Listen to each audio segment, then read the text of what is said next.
Kwa jina naitwa Weston Linkson Sinkonde. Ndiye niliyekuwa mwenyekiti wa Chadema jimbo la Kibaha vijijini.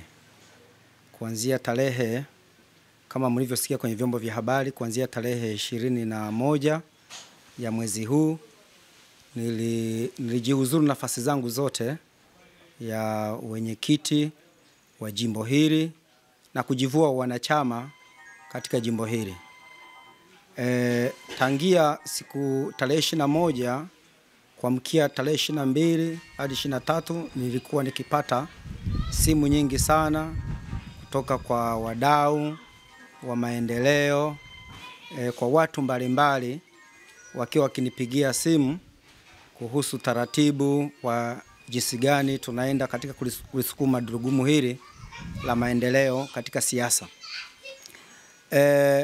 Lakini katika kupata simu zote hizo, kuna wanachama na wapenzi waliokuwa wa Chadema ambao walikuwa nipigia simu kuhusu kujiunga na chama ambacho mimi nimejiunga kuanzia tarehe 21 cha Chauma. Nimekuwa na wafuasi wengi sana, hususan kwenye kata yangu hii ya Kawawa ambao nimetoka na jimbo hili kwa ujumla. Nimeamua leo hii nitapita kata kwa kata zote. Kwa wale ambao wananisapoti, nimeweka utaratibu kwamba nitapita kila kata, lakini kwa sasa nimeamua kwanza tuanze kwenye kata hii ya kwangu ya Kawawa ambayo nilikuwa ni mgombea katika eneo hili. Na ninao viongozi waliokuwepo mahali hapa, wote ni viongozi kuanzia ngazi ya tawi na hadi kata ambao tunao hapa, na pia tunaye kiongozi ambaye ni wa Chama cha Demokrasia na Maendeleo Chadema ambaye ni mtunza hazina wa jimbo hili. Naye ataongea zaidi naye kwa nini ameamua kuungana na mimi, na pia niko na mwenyekiti wa kata ya Janga, nao wataongea, sitaki niwasemee sana. Na pia ninaye mwenyekiti wa Chama cha Demokrasia na Maendeleo Bawacha, na chama wengi sana, wengi kupita kiasi, ambao wako tayari kwa ajili ya kujiunga ili tuweze kuendeleza mapambano. Na sisi tunasema tutaendelea kupambana ili kwa ajili ya kuikosoa serikali iliyopo madarakani, na tutadai reform tukiwa ndani ya chama hicho, sio kukimbia mapambano. Sisi hatutakimbia mapambano, tutaendeleza mapambano hadi kieleweke. Ikitokea leo hii tunahama tunaenda chama cha umma, ikatokea reform zikapatikana, kuna uwezekano wa kwenda tena kurudi Chadema. Kiujumla mimi kufahamika Chadema ndio iliyosababisha mimi nifahamike hata hii kanda ya Pwani na jimbo hili kiujumla. Ni chama ambacho ni chama changu na kipenda. Hata hivyo naondoka Chadema huku moyo unauma. Ni chama ambacho nimetumia nguvu zangu nyingi sana kupita Chadema. Kwa hiyo kama inawezekana,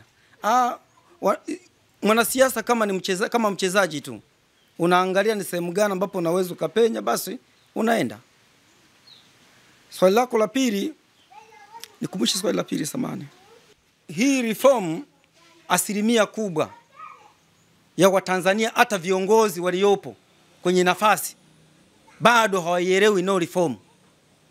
Bado hawaitambui vizuri. Kuna watu wengine wanaweza wakaitikia, lakini hawaelewi. Mimi hii no reform no election nimekuja kuitambua ni baadaye. Lakini walio wengi, hata wananchi hawa, wanachama hawa wa kawaida hawa, ukiwaambia reform no election hawakuelewi mpaka sasa hao ukiwaeleza. Lakini hili swala limeanza kuhubiriwa kutoka muda mrefu sana.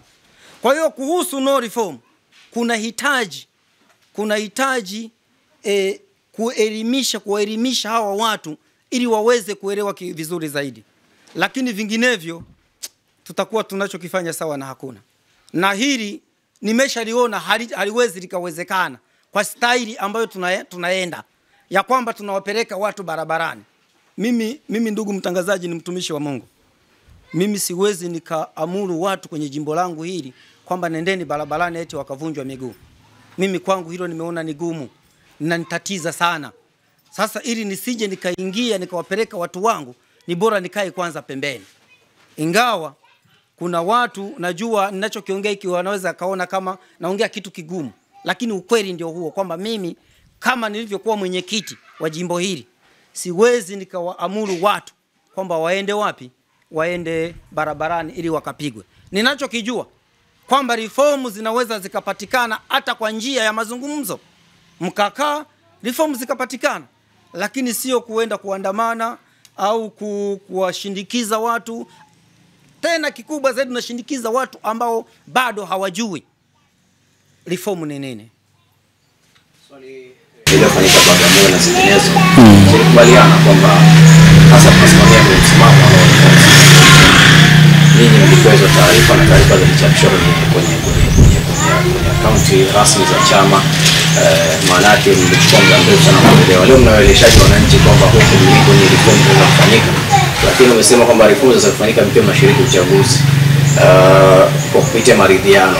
Maridhiano yameshafanyika mara kadhaa, na mpaka alikuwa kinara maridhiano mwenyekiti aliyepita Freeman Boy alisema kwamba maridhiano sasa basi tunaona yamekufa. Na sio nyinyi tu, hata chama cha ACT Wazalendo pia walisema hivyo, kwa maana ya kwamba yale mnayotaka yafanyike katika maridhiano kama reforms hayajafanyika mpaka leo.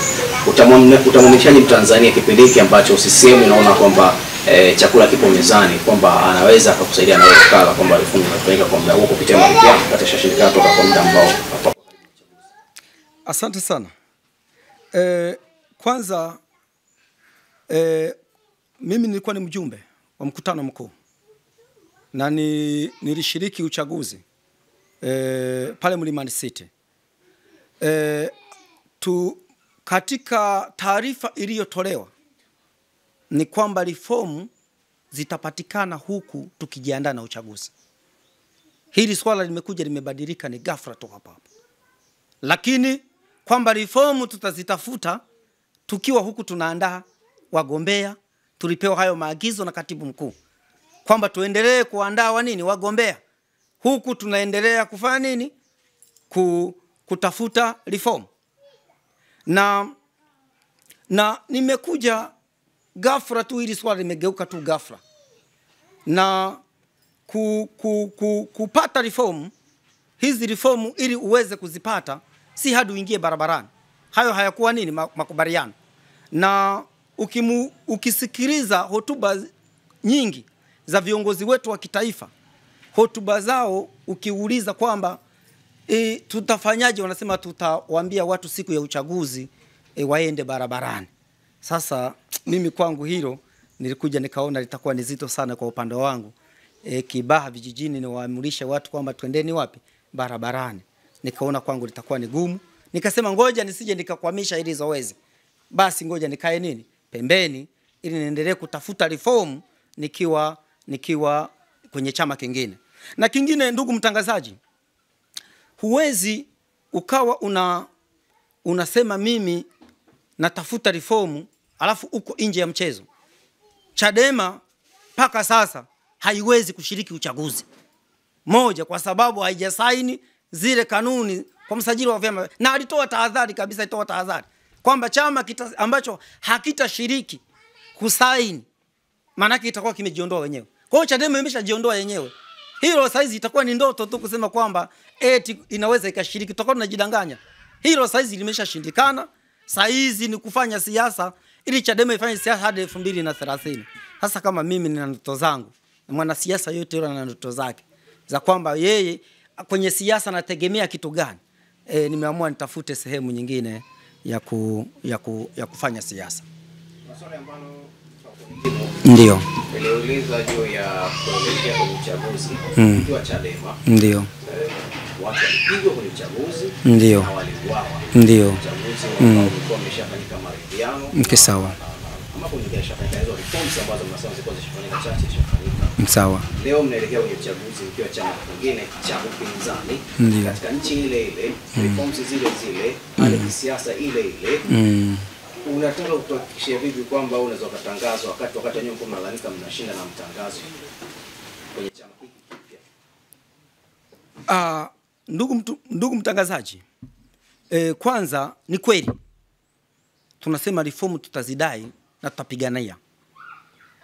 Wale nao ni binadamu. Kinachotakiwa ni kukaa kwenye meza ya mazungumzo, kila jambo linazungumzika. Huwezi ukawa unasema unalalamika huko nje ya nini? Ya nje ya uwanja. Alafu kwa unalalamika unasema kwamba mimi okay, ni sawa, ni hivyo vyote tunakubaliana navyo, lakini tudai hizo reform tukiwa nini? Ndani ya uwanja. Sio ukimbie nini? Uwanja. Ni kweli kuna watu wamepigwa, hayo yote ndio inatakiwa tuthibitishe. Na ni kweli yale mazungumzo, mimi waliokuwa wameanza kuzungumza yale, kuna manufaa ambayo yalipatikana katika yale mazungumzo ambayo walikuwa wameanza kukaa. Yale mazungumzo, kuna watu ambao walikuwa wamekaa magerezani kwa masuala ya kisiasa kwa muda mrefu sana. Wale watu walikuja baada ya kukaa mezani, walikuja wakafanya wakawaachia. Walikuja walikuwa wamefungia nini? Mikutano. Ile mikutano ilikuja ikafanya nini? Hizo ndio reform ambazo tulikuwa tunazitafuta. Lakini mwishoni hapa sijui, labda kwa sababu hatuelewi ya ndani zaidi yaliyokuwepo kule, labda kuna kasiri fulani ambako wamekaficha, lakini sisi tulikuwa tumeshaanza kuziona reform zilikuwa zikifanyika. Kwa sababu kuna baadhi ya vitu vilivyokuwa vimefungwa tayari vilikuja wakaanza kuviachia, tukaona utekelezaji ukaanza kufanyika. Watu walikuwa wamefungwa kisiasa wakaachiwa, mikutano wakatufungulia, tukaanza kuifanya ambayo ilikuwa imezuiliwa kwa muda mrefu. Kwa hiyo hizo ndio reform, na haya mengine kila jambo linaanza kwenda taratibu. Unapoendelea, si utaki kwamba unataka mtoto siku hiyo azaliwe na kuwe na aanze kusema, ni swali isiyowezekana. Asante sana. Kwa majina naitwa Suzi Kimaro, ni mweka hazina wa jimbo wa Chadema, lakini leo tarehe 24 mwezi wa 5 ninajivua nafasi zangu zote za chama na sio mwanachama tena wa Chadema. Assalamu alaikum. Kwa majina naitwa Omega Aaron Chuma, ni mwenyekiti wa Chadema kata ya Janga, lakini kwa sasa ninaweza nikasema ninakwenda kujivua wanachama wangu na nyadhifa zote ambazo nimekuwa nikizihudumu katika eneo lile la kata ya Janga.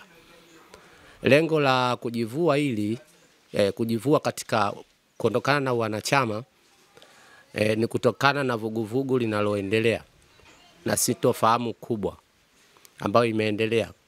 Na hii sintofahamu imeendelea kutukanganya sana.